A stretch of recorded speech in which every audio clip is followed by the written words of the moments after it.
Solve करेंगे जो estate का 2021 में एग्ज़ाम हुआ था उसके journal questions math and reasoning के। तो इसमें ये हिंदी सेक्शन है हमारे पास, ये इंग्लिश है। तो देखो मैथ्स एंड रीजनिंग के जर्नल क्वेश्चंस में पहला क्वेश्चन हमें दिया गया है कि एचसीएफ क्या होगा इसका। तो देखो हमें दिया गया है 11.11, फिर है 0.11 एंड 0.011, मतलब पॉइंट के बाद वैसे सेपरेट डिजिट्स करके बोला जाता है, ठीक है। अब देखो जब आपसे है ना, हम इसको क्या लिख सकते हैं, इसको हम लिख सकते हैं भाई पॉइंट हमने अलग कर दिए, पॉइंट के बाद जितने अक्षर होते उतनी जीरो आ जाती हैं। तो यहाँ पे हमारे पास इतना आ गया। अब याद रखना कि जब आपको किसी फ्रैक्शन का एचसीएफ या एलसीएम निकालना, अगर एचसीएफ निकालना है तो ऊपर के पोर्शन का तो एचसीएफ निकलेगा और नीचे का एलसीएम निकलेगा। अगर एलसीएम निकालना होता आपको इस फ्रैक्शन का तो पहले एलसीएम निकलता देन एचसीएफ निकलता। अब आपको निकालना क्या, एचसीएफ, तो हम एचसीएफ निकालेंगे। एचसीएफ मतलब होता है हाईएस्ट कॉमन फैक्टर। तो हाईएस्ट कॉमन मतलब सबसे जो सब में कॉमन है। तो आप देखोगे कि यहाँ पे 11 ऐसा है जो सभी में कॉमन है, क्योंकि 11 से ये सारे नंबर डिविजिबल है। ओके, नेक्स्ट है एलसीएम का मतलब होता है लीस्ट कॉमन मल्टीपल। तो देखो हम नॉर्मली एलसीएम लेते कैसे हैं, ऐसे लेते हैं, ठीक है, 100, 1000। तो यहाँ पे देखो 100 इसमें भी 100 इसमें भी, तो एक और इसमें 10 आ जाएगा, फिर 10 एक कम 10 कर देंगे, तो यहाँ पे फिर मल्टीप्लाई कर देते हैं, तो एलसीएम आ गया 1000, ठीक है। और एक एलसीएम आप जो भी बड़ा होता है मोस्टली हम वही ले लेते हैं, इसको लिख सकते हैं 10 की पावर 2, 10 की पावर 2, 10 की पावर 3, 10 की पावर 0। तो सबसे ज़्यादा पावर हमारे 3 में आ रही है। और इसको अब हम कितने लिख सकते हैं, 3 जीरो है नीचे, तो 3 छोड़कर हम पॉइंट लगा देंगे, तो 0.011 हमारा आंसर आ जाएगा। नेक्स्ट है हमारे पास the ratio of the area of the incircle and the circumcircle of a square. देखो स्क्वेयर मतलब वो होता है जिसकी चारों भुजाएं बराबर होती हैं, और देखो इन सर्कल का मतलब होता है स्क्वेयर के अंदर जो सर्कल है, और सर्क्यूम सर्कल का मतलब होता है स्क्वेयर को जो कवर कर रहा है बाहर से, ठीक है, ये होता है। अब बात आती है रेशियो ऑफ द एरिया। देखो सर्कल का फॉर्मूला होता है पाई आर स्क्वेयर। हमने माना कि जो हमारा ये स्क्वेयर है इसकी साइड ए है, ठीक है। अब साइड अगर इसकी ए है तो हम अगर इस सर्कल का देखेंगे कि सर्कल की रेडियस क्या होगी, तो देखो सर्कल की रेडियस हमें निकालनी है। साइड हमने मान ली ए, इसका जो डायमीटर होगा मतलब सर्कल का, और जो मतलब जो स्क्वायर है उसका जो डायगोनल होगा वो सेम होगा, और स्क्वायर का डायगोनल होता है √2a, मतलब साइड का √2। लेकिन ये किसके बराबर आ गया, डायमीटर के, किसके, सर्कल के। तो सर्कल का डायमीटर ये आ गया। तो रेडियस क्या होती है, रेडियस होती है डायमीटर का हाफ।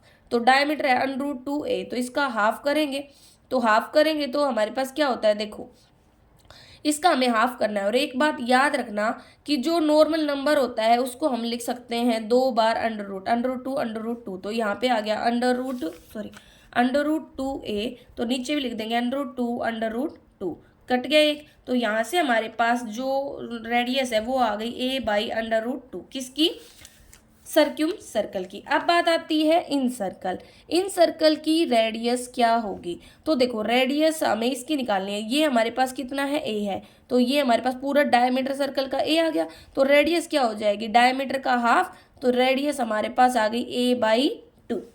अब हमें इसका रेशो निकालना है, तो पहले जो हमारा इन सर्कल है उसका फॉर्मूला वही पाई आर स्क्वेयर, मतलब a/2 का स्क्वेयर।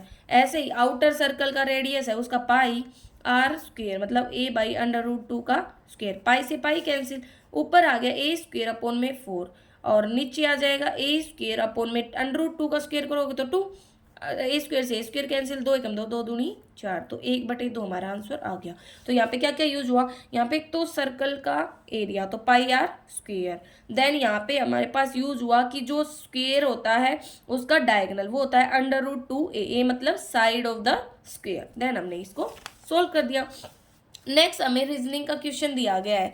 तो देखो जब इस टाइप का क्वेश्चन होता है सीरीज का, तो इसमें ना आप गिन लिया करो कि कितनी लेटर है, कितनी पोजीशन खाली है। तो 1 2 3 4 5 6 7 8 9 10 11 12 13 14 15 16 17 18 19 20 21 22 23 24 24 है, ठीक है ना। तीन तीन छः, तीन तिया 9, तीन चौक 12, तीन पंच 15, तीन छिंग 18, तीन सत्ता 3 8 24। तो 24 को हम कैसे लिख सकते हैं, 4 छिंग 24, 6, ठीक है, 6 चौक 24 बना दो, 8 तिये 24, हम ऐसे बना सकते हैं इसको। तो हम इसको ऐसे ही पेयर में तोड़ेंगे कि है ना ये मतलब सोल्व हो जाए। नॉर्मली अब देखो यहाँ पे ना वैसे ये पेयर में टूट नहीं रहा, अगर 4 4 में तोड़े तो भी कुछ समझ में नहीं आ रहा, लेकिन यहाँ पे देखो इसने क्या कर रखा है, यहाँ पे इसने क्या किया, 4 में तोड़ा पहले तो A B C D, अब देखो फिर double A double B double C double D, फिर triple A triple B triple C triple D, ठीक है ना। तो इसने ऐसे इसको तोड़ दिया। ओके, तो ये आप याद रख सकते हो कि 4 पहले सिंपल आए, फिर डबल में आए, फिर ट्रिपल में आए, तो इसीलिए हमारा आंसर यहाँ पे है डी। नेक्स्ट हमें दे रखा है the number in the following question. देखो ये भी रीजनिंग का ही क्वेश्चन है हमारे पास कि आपको ना एक डाटा दिया गया है रो वाइज, रो होती है ऐसे हॉरिजेंटल और कॉलम वाइज। हमें इस पे ऐसा ट्रीटमेंट लगाना है कि हमें यहाँ पे जो मिसिंग वैल्यू है ये वाली क्वेश्चन मार्क वाली ये हमें मिल जाए। तो देखो हम कैसे कैसे कर सकते हैं, एक तरीका तो मैंने देखो ये ऐसे कर सकते हैं कि इन दोनों को जोड़ा तो कितना है 18, 18 में से 10 घटा दिए तो 8 ऐसे 11, और 5 को जोड़ा 16, 16 में से 10 घटा दिए 6। तो इन दोनों को ऐसे मतलब यहाँ पे हमने मान लिया, लगा लो x है, 25 प्लस x को जोड़ा उसमें से 10 घटा दिए इक्वल टू 16। तो क्या होगा, 25 प्लस 25 में से 10 गया तो 15, 15 plus x is equal to 16। अब x 15 उधर जाएगा तो ये तो हमारे पास मतलब ये तो हमारे पास ऑप्शन में ही नहीं है, तो ये तो हमारा हो नहीं रहा था, तो ऑप्शन में नहीं था। अब हमें और ट्रीटमेंट लगाना पड़ा, तो हमने क्या ट्रीटमेंट लगाया कि 6 का किया हाफ, ठीक है भाई, जो भी नंबर है 6 उसका हाफ, 11 का किया डबल, तो कितना आया 3 प्लस 11 दूनी 22 मतलब 25। ओके, नेक्स्ट है हमने ऐसे ही 8 का किया हाफ, प्लस में 6 मल्टीप्लाई 2, तो 8 का गया 4, 6 दूनी 12, 12 4 16, ऐसे ही 12 का हाफ करोगे तो 6 और इसका डबल 10, 16 आ जाएगा आंसर। तो हमारा आंसर यहाँ पे है 16। नेक्स्ट क्वेश्चन है हमारे पास find the next term of the number. ये नंबर सीरीज का क्वेश्चन होता है। नॉर्मली क्या करना चाहिए, यहाँ पे आपको पहले डिफरेंस चेक करना चाहिए अगर नंबर ज़्यादा नहीं बढ़ रहे हैं। तो देखो ज़्यादा डिफरेंस नहीं है, तो यहाँ पे 1 का आया, फिर 8 का आया, फिर 27 का आया, फिर 64 का आया, तो नेक्स्ट कितना हो जाएगा 125। अब कैसे होगा, ये 1 का क्यूब है, ये 2 का क्यूब है, ये 3 का क्यूब है, ये 4 का, तो ये 5 का। तो 125 को 227 में जोड़ेंगे तो हमारा आंसर आ जाएगा 352। ज़्यादा बड़े नंबर हो तो हमें मल्टीप्लाई भी कर लेना चाहिए। अब यहाँ पे बोल रखा है 5 घर है ए से ई एक रो में। ओके, ये नहीं पता ए कहाँ पे ई कहाँ पे। अब बोला ए राइट में बी की, याद रखना राइट इधर होता है और लेफ्ट इधर होता है। तो इसने बोला कि है ना ए राइट में है बी के, तो बी इधर है तो ए इधर है, and E is to the left of C, तो ई पीछे है किससे, सी से, और लेकिन राइट में है। याद रखना जो एंड वर्ड होता है वो पहले वाले के लिए यूज होता है। तो यहाँ पे था हमने पढ़ा था E is to the left of C and right of A, तो ई है ना राइट में है ए के। आगे इसने बोला B is to the right of D, B है वो राइट में है डी के, तो बन गया ना डी बी ए ई सी। इसने पूछा कि मिडल में कौन है, तो मिडल में ए है हमारे पास। ओके, नेक्स्ट क्वेश्चन है हमारे पास इन ए सर्टेन कोड, मतलब ये है कोडिंग डिकोडिंग का क्वेश्चन। तो कहता है सर्टेन कोड लैंग्वेज में मंकी को हमने लिखा XDJMNL। तो देखो इसके लिए तो आपको ना पोजीशन वैल्यूज याद होना जरूरी हर लेटर की। M 13 पे होता है, O 15 पे, N 14 पे, K 13 पे, ये 5 पे, ये 25 पे, ठीक है। वैसे एक तरीका है EJOT, EAEJOTY, मतलब 5 10 15 20 25। अब देखो इसमें हमारे पास y की वैल्यू भी आ गई, की भी आ गई, और भी होते हैं जैसे मंकी M 13 पे होता है, N 14 पे, ORS 15 से 16 साल के बच्चों को ORS पिलाई जाती है, ऐसे याद कर। के मतलब भाई जम्मू एंड कश्मीर में, तो जे के जम्मू एंड 10 11, तो ये के मतलब 10 11 गोलियां रोज चलती है, ये ट्रिक के लिए वैसे।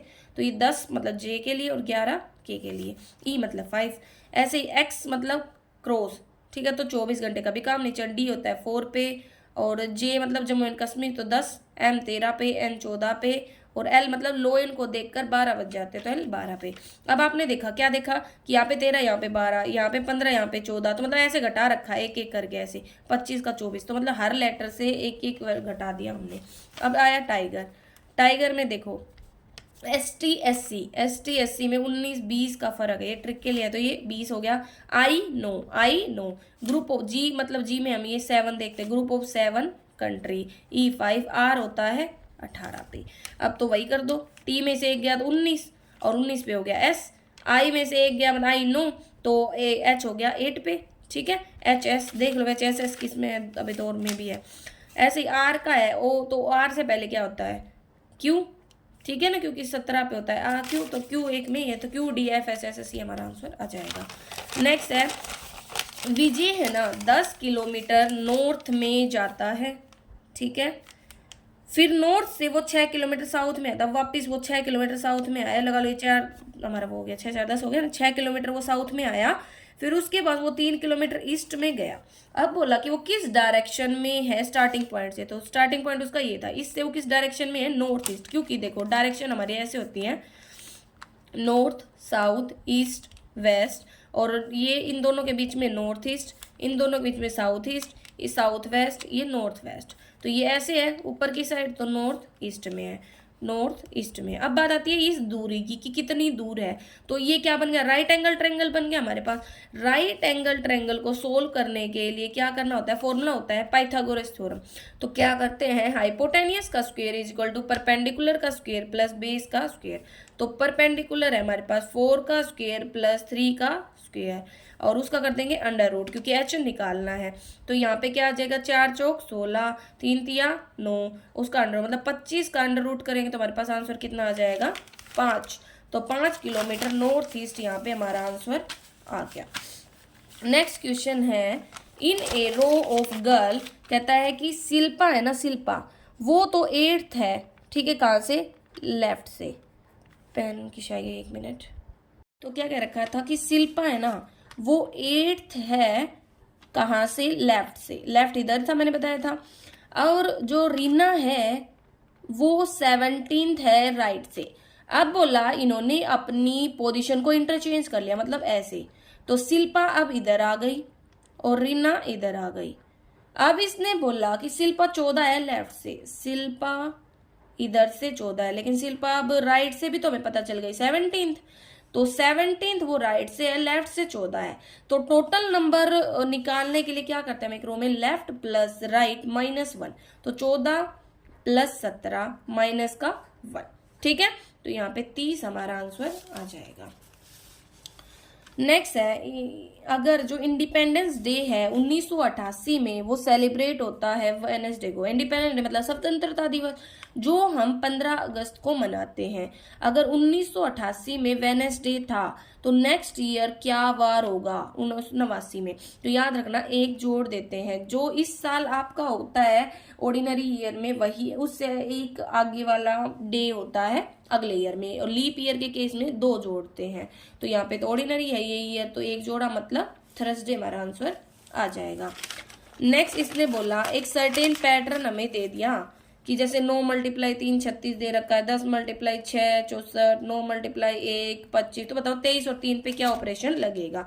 तो देखो यहाँ पे क्या कर रखा है, 9 और 3 9 9 12, ठीक है ऐसे, या ये देखो 9 9 9 30 27 होते हैं, सॉरी 9 और 3 को हमने जोड़ दिया 12 आया, 12 का स्क्वायर किया 144 आया, उसको 4 से डिवाइड कर रहे हैं तो 36 आ रहा है, तो यही किया। 23 और 3 26, 26 का स्क्वायर किया 676, उसको 4 से डिवाइड कर दिया 169 हमारा आंसर आ गया। एक तरीका और भी है, देखो ये स्क्वायर नंबर, ये स्क्वायर 8 8 64, ये पापा 25, तो ये 13 का स्क्वायर है, ये दोनों स्क्वायर है ही नहीं किसी के भी, ऐसे हम कर सकते हैं। थोड़ा बहुत कई बार कुछ समझना है तो ऐसे भी ट्रिक लगा सकते हो। अब है ए का मतलब है प्लस, बी का मतलब माइनस, सी का मतलब डिवाइड, डी का मतलब मल्टीप्लाई। तो क्या करना है, 18A 12C 6D 2B 5, तो क्या करना है जहां पे भी हो, अब 18A का मतलब प्लस था, 12 C का मतलब डिवाइड था, 6 D का मतलब मल्टीप्लाई और B का मतलब माइनस। सबसे पहले हम बोर्ड मास रूल को यूज करते हैं, तो क्या करते हैं, ब्रैकेट सोल्व, ब्रैकेट है नहीं, फिर ऑफ सोल्व, ऑफ है नहीं, फिर डिवाइड, फिर मल्टीप्लाई, फिर ऐड और फिर सब्ट्रैक्ट। तो 18 + 12, डिवाइड के लिए 6 नीचे गया, मल्टीप्लाई में 2, माइनस में 5, 6 दूनी 12, तो 18 + 2 दूनी 4, माइनस का 5, 18 4 22, 22 माइनस 5, तो कितना आ गया 17 हमारा आंसर आ गया, ठीक है। नेक्स्ट हमें दे रखा है अगर 7 कारपेंटर हैं, वो ना 7 चेयर को 8 घंटे में बना लेते हैं तो वो 70 कारपेंटर 70 चेयर कितने देर में बनाएंगे। तो याद रखना एक फॉर्मूला होता है MDH/W, मतलब मैन, डे, हावर, और यहाँ पे होता है वर्क। तो यहाँ पे हमें दे दिया मैन है 7 और वो कितने घंटे काम कर रहे हैं, आवर है 8 और कितनी वर्क है 7 चेयर का। नेक्स्ट है कितने कारपेंटर है 70 और हमें टाइम पता नहीं, मतलब हावर पता नहीं और कितना काम कर रहे हो 70 चेयर बनाए। तो 70 से 70 कैंसिल, 7 से 7 कैंसिल, तो एक्स केवल कितनी आ गई 8। तो वो 8 घंटे में 70 चेयर बना लेंगे। Which number must be add to each term, कहता है कि 2/5 हमारे पास कुछ टर्म थी उसमें हम क्या नंबर ऐड करें कि वो 5/6 हो जाए। हमने मान लिया 2/5 में हमने x ऐड किया, क्रॉस मल्टीप्लाई करेंगे मतलब इसका ऊपर और इसका इधर, तो 6 दूनी 12, 6 फिर x से 6x, 5 25 और 5 की x से करेंगे तो 5x। अब वेरिएबल वाले एक साइड कर लेंगे तो 6x माइनस 5x, क्योंकि इधर प्लस का था तो इधर जाके होगा माइनस का। 25 में से फिर जाएगा 12, तो इधर आ गया x और इधर आ गया 13, तो x की वैल्यू हमारे पास 13 आ जाएगी। नेक्स्ट है a sum of 10,000 deposit at compound interest become double after 5 year after 20 year. देखो एक तरीका तो सीधा है कि भाई देखो अगर 5 साल में वो डबल हुआ मतलब 20,000 हो गया, तो अगले 5 साल में वो 40 हो जाएगा, अगले 5 साल में फिर 40 का डबल, क्योंकि कंपाउंड इंटरेस्ट में इंटरेस्ट ऑन इंटरेस्ट लगता है तो 80 हो जाएगा, और अगले 4 साल में 60, तो 1,60,000 हमारा आंसर आ जाता है। और अब करते हैं इसको बारे हम इसको सोल्व फॉर्मूला से। तो देखो कंपाउंड इंटरेस्ट का फॉर्मूला होता है amount is equal to 1 plus r upon में 100 की पावर t। अब अमाउंट इसने बोली डबल हो गई, मतलब कि 10,000 से वो 20,000 हो गया, प्रिंसिपल था 10,000, ठीक है, सॉरी प्रिंसिपल भी आता है, फिर is equal to 1 plus r हमें पता नहीं और टाइम है 5 साल का, काट दिया यहाँ से। अब हमें सोल्व करना था तो हमने क्या किया 2 की पावर 4 ले लिया दोनों साइड। क्यों लिया हमने, ताकि है ना 5 की जब मल्टीप्लाई 4 से होगी तो 20 हो जाएगा, तो 2 की power 4 is equal to 1 plus r upon में 100, सॉरी r है इधर 100 की पावर 20, तो इधर आ गया 2 की पावर 4 मतलब 16, तो और हमने कितनी जीरो उठाई देती 4 जीरो, तो यहाँ पे आ गया ना 1,16,000। तो ऐसे भी आंसर आ सकता है आपका। नेक्स्ट है ए अपनी है ना घड़ी को बी को बेचता है। ए ने अपनी घड़ी को 10% के प्रॉफिट पर बी को बेच दिया। 100 की घड़ी थी उसने 10% का प्रॉफिट मतलब 100 का 10% 10, तो 110 में बेच दिया। और सी को बी ने बेच दिया 10 के लॉस पर, तो 110 का 10% कितना होता है, 0 से 0 कैसे मतलब 11, तो 11 के नुकसान पर, तो 99 में बेच दिया सी को उसने, लेकिन सी ने पे किए 990, तो 99 की वैल्यू हमारी 990 के बराबर हुई, तो 1 की वैल्यू हमारी 10 के बराबर हुई, तो मतलब सभी की हम 10 से मल्टीप्लाई कर सकते हैं। तो ए ने कितने अमाउंट पे किए थे, ए ने 1,000 रुपए पे किए थे उस घड़ी के लिए। ओके, नेक्स्ट है हमारे पास the price of any item is increased by 20%। कहता है कोई आइटम था पहले प्राइस उसके लगा लो मतलब जितने थे ना उससे 20% बढ़ गए, पहले 100 थे तो अब 120 हो गए, मतलब 100 पे 20 बढ़ गए। 0 से 0 कैसे 5 दूनी 10, सॉरी 2 5 10, 2 6 की 12, तो 5 6 का रेशियो आ गया। और अब कहता है कि कंजप्शन में कितना डिक्रीज करें, रिडक्शन होगा कि एक्सपेंडिचर में कोई चेंजमेंट ना आए। फॉर्मूला होता है expenditure is equal to price multiply consumption. हमने मान लिया कि मतलब है ना भाई एक्सपेंडिचर में कोई चेंजमेंट नहीं लाना, तो हम कह सकते हैं क्योंकि प्राइस और कंजप्शन एक दूसरा का रेसिप्रोकल होते हैं, क्योंकि प्राइस बढ़ते हैं तो हम कंजप्शन घटाते हैं। भाई आप खुद देखो मार्केट में अगर चीजों के प्राइस बढ़ेंगे, दाम बढ़ेंगे, तो आप उस चीजों की डिमांड कम करोगे, कम यूज करोगे। जैसे अभी टमाटर के प्राइसेस बढ़े थे तो हम पहले जितने यूज करे थे उससे अब हमने कम यूज करना स्टार्ट कर दिया था। अब हमें एक्सपेंडिचर सेम रखना है, तो देखो एक्सपेंडिचर सेम है ना 6 5 30, 6 5 30, तो अब बोल रहा है कंजप्शन में कितना डिक्रीज आया, तो 6 से कंजप्शन 5 हो गया, मतलब 1 का डिक्रीज आया कितने से 6 पे मल्टीप्लाई बाई 100, तो 16 से 2/3% हमारा आंसर आ जाएगा। नेक्स्ट है हमारे पास ये वाला क्वेश्चन। तो इस वाले क्वेश्चन को सोल्व करने का तरीका क्या होता है, यहाँ पे 3 बार हमें ब्रैकेट में 5 दिए हैं, तो क्या करोगे 2 ऊपर ब्रेक लोगे, 2 की पावर 5 तो लोगे जितनी बार 2 है उतना, फिर 2 की पावर 0, 2 की पावर 1, फिर 2 की पावर 2, फिर 2 की पावर 3, फिर 2 की पावर 4। तो यहाँ से इसको सोल्व कर देखो, किसी भी नंबर की पावर जब 0 होती है तो वो हमारा होता है 1, फिर 2 की पावर 1 मतलब 2, 2 की पावर 2 मतलब 4, फिर 8, फिर 16, और फिर नीचे यहाँ पे आ गया 32। तो इनको सोल्व किया 2 की पावर 31 डिवाइड बाई 32 हमारा आंसर आ रहा है। एक तरीका और भी होता है, जैसे इसको सोल्व खोलोगे तो 2 की पावर 1/2 आएगी और ये अंदर 2 है ही, तो यहाँ पे 1 है, तो फिर जब बेस सेम होता है तो नहीं जुड़ जाती है पावर। कैसे 2m मल्टीप्लाई 2n, तो आ जाता है 2m प्लस n वैसे। तो इसको ऐसे खोल के भी हम कर सकते हैं, थोड़ा और लेंथी हो जाता है। नेक्स्ट है, दो ट्रेन है, 132 मीटर लंबी है एक ट्रेन और एक 108 मीटर लंबी है, और वो ना रन कर रही है अपोजिट डायरेक्शन, मतलब एक ट्रेन इधर जा रही है एक ट्रेन इधर जा रही है। ये 132 मीटर लंबी लगा लो, ये 108 मीटर लंबी लगा लो। इसकी स्पीड 32 किलोमीटर पर आवर, इसकी 40। अब देखो ये तो किलोमीटर पर आवर में या मीटर में है, तो क्या करोगे, देखो जब अपोजिट डायरेक्शन में क्रॉस करती है ना तो रिलेटिव स्पीड जुड़ जाती है। तो 132 प्लस 108, ये तो हो गई टोटल डिस्टेंस, क्योंकि दोनों की हम लेंथ लेंगे। दूसरा अब आती है बारी उनकी स्पीड की, स्पीड है 32 प्लस 40, लेकिन ये तो किसमें, किलोमीटर पर हावर में, लेकिन ये है मीटर में, तो हम इसको मीटर पर सेकंड में कन्वर्ट कर लेते हैं। तो 32 प्लस 40 मतलब 2 4 3 7 72, और इसको किलोमीटर पर आवर से मीटर पर सेकंड में चेंज करने के लिए 5/18 से मल्टीप्लाई कर देंगे। ये एक ट्रिक है, 18 चौक 72, 5 चौक 20 आ जाएगा, 20 से डिवाइड कर देंगे। तो ये है हमारे पास कितना, 8 और 2 10, 3 और 1 4 और 2 डिवाइड बाई 20, 0 0 2 2 2 दूनी 4, तो 12 सेकंड हमारा आंसर आ जाएगा। याद रखना, मीटर पर सेकंड से अगर किलोमीटर पर आवर में जाना है तो 18/5 से मल्टीप्लाई करना, और अगर किलोमीटर पर हावर से मीटर पर सेकंड में जाना है तो 5/18 से मल्टीप्लाई करना। ये ट्रिक्स हैं जो आपके बहुत काम आएंगी। नेक्स्ट है ये वाला क्वेश्चन, तो इसमें क्या दे रखा है, बार दे रखा है हमें ऐसे इस नंबर पे।